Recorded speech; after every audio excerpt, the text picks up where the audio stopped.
In the previous lesson, we learned how to sign in on Power BI service. Go ahead and sign in right now if you have not already done so. We are now ready to explore Power BI service. In this video, we are going to explore features of the homepage as we learn how to navigate in the service.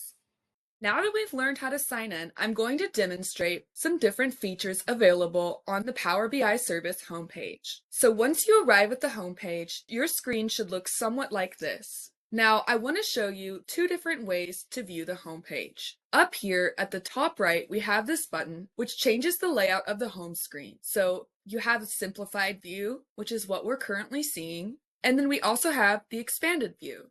Let's switch back to the simplified view and talk about some of the sections. The first section here is recommended content. I don't really use this section very often, but you may find it useful.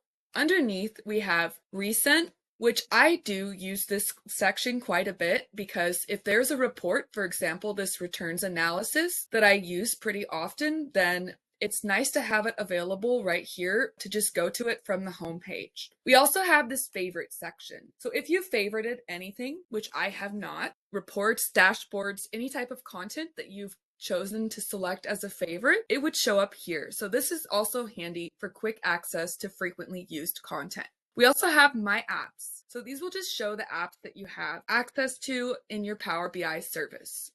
So I prefer this simplified view. I think it's a lot easier, more intuitive, and just more helpful in the sections that it has. But let's take a look at the expanded view as well. The expanded view has favorites and frequents at the top.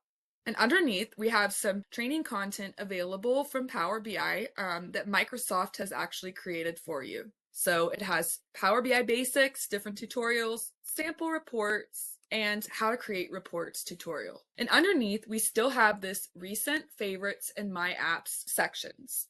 So lastly, I want to show you something really, really handy, and that is if you click on this hamburger icon up here in the left, it expands this nice little menu here.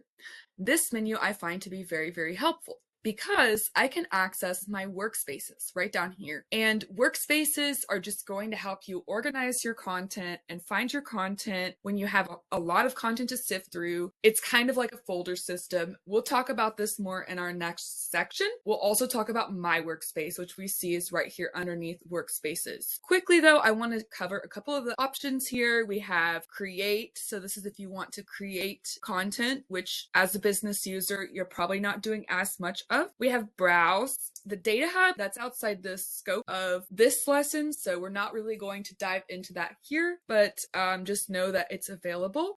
We have metrics, apps, deployment pipelines, and learn is just another way to access the training content. So that is all for now. And in our next lesson, we're going to dive into workspaces to discuss that concept a little bit further.